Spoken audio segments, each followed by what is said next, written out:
Hi friends, കഴിഞ്ഞ Friday മുതൽ ഞാൻ പറയുന്നതാണ് മാർക്കറ്റിൽ എസ്പെഷ്യലി സ്മോൾ ആൻഡ് മിഡ് ക്യാപ്പിൽ ഹ്യൂജ് പ്രോഫിറ്റും വരാനുള്ള സാധ്യത ഉണ്ടെന്ന്. നിങ്ങൾ നോക്കൂ, വെള്ളി, തിങ്കൾ, ചൊവ്വ, ബുധൻ, തിങ്കളാഴ്ച 73.5% സ്റ്റോക്കുകളാണ് EMA 10 മുകളിലുണ്ടായിരുന്നത്. ഇന്നലെ 15% താന്നിട്ട് നേരെ 58% അടുത്തേക്ക് വന്നു എന്ന് പറയുന്നത് എന്താ കാണിക്കുന്നത്? ഹ്യൂജ് പ്രോഫിറ്റാണ് സ്മോൾ ക്യാപ്പിലും മിഡ് ക്യാപ്പിലും നടക്കുന്നത്. അതിന് രണ്ട് കാരണങ്ങളുണ്ട്. ഒന്ന്, വല്ലാതെ സ്ട്രെച്ചഡാണ് മാർക്കറ്റ്, എക്സ്റ്റൻഡ് സ്റ്റോക്കുകളാണ്. രണ്ടാമത്തെ കാര്യം എന്താ? ക്വാർട്ടർ കസ്പിലാണ്, റിസൾട്ട് വരാൻ പോകുന്നു, ലീഡർഷിപ്പ് ചേഞ്ച് നാച്ചുറലി വന്നേ മതിയാകൂ. രണ്ട് കാര്യങ്ങൾ കൊണ്ടാണ് ഫ്രൈഡേ പോലെ ഞാൻ പറയുന്നത്. തീർച്ചയായും ശ്രദ്ധിക്കണം, ബി കെയർഫുൾ, കോഷനാണ്. കാരണം ധാരാളം പ്രോഫിറ്റ് കയറുമ്പോഴാണ് സാധ്യതകൾ മാർക്കറ്റിലാണ് നമ്മൾ നിൽക്കുന്നത്. അതിൻ്റെ റിയൽ ആയിട്ടുള്ള ഹാപ്പനിങ് ആണ് മൺഡേ, ട്യൂസ്ഡേ, വെൻസ്ഡേ നമ്മൾ കണ്ടത്.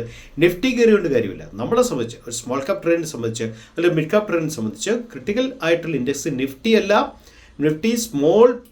നിഫ്റ്റി മിഡ് ആൻഡ് സ്മോൾ 400 എന്ന് പറയുന്ന ഇൻഡെക്സ് ആണ് ക്രിട്ടിക്കൽ ആയിട്ട് സാധനം. നിഫ്റ്റി തറവാട്ടിലെ കാരണവരെ പോലെ അവിടെ ഉണ്ട്, പക്ഷേ അതിനേക്കാളും ക്രിട്ടിക്കൽ ആയിട്ട് ഇൻഡെക്സ് നിഫ്റ്റി മിഡ് സ്മോൾ 400 എന്നുള്ള ഇൻഡെക്സ് ആണ്. ഈ ഇൻഡെക്സ് ഒക്കെ വല്ലാതെ സ്ട്രെച്ച് ചെയ്ത് കയറി. എത്ര ആൾ സ്ട്രെച്ച് ചെയ്ത് കയറാൻ പറ്റും?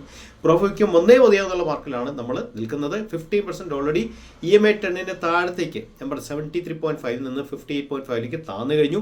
ഇനിയും ഒരു പക്ഷേ 4% കൂടെ താഴെ പോകുകയാണെങ്കിൽ കുറച്ചുകൂടെ ബെറ്റർ ആയിരിക്കും. ബെറ്റർ ഓപ്പർച്യൂണിറ്റി കിട്ടാനുള്ള സാധ്യതകളുണ്ട്. ശരിക്കും ഇൻ്റർനാഷണൽ മാർക്കറ്റ് സംബന്ധിച്ച് പറയാനാണെങ്കിൽ പ്രത്യേകിച്ചൊന്നും പറയാനായിട്ടൊന്നുമില്ല. വീണ്ടും ക്രൂഡിൻ്റെ പ്രൈസ് $70 താഴെ പോയി. ബ്രെൻഡിൻ്റെ വില എന്ന് പറയുന്നത് that's A good thing actually. നമ്മളെപ്പോഴും നല്ല കാര്യത്തിന് വേണ്ടി നമ്മൾ നല്ല ന്യൂസുകൾക്ക് വേണ്ടിയാണ് നമ്മൾ പ്രതീക്ഷിച്ചിരിക്കുന്നത്.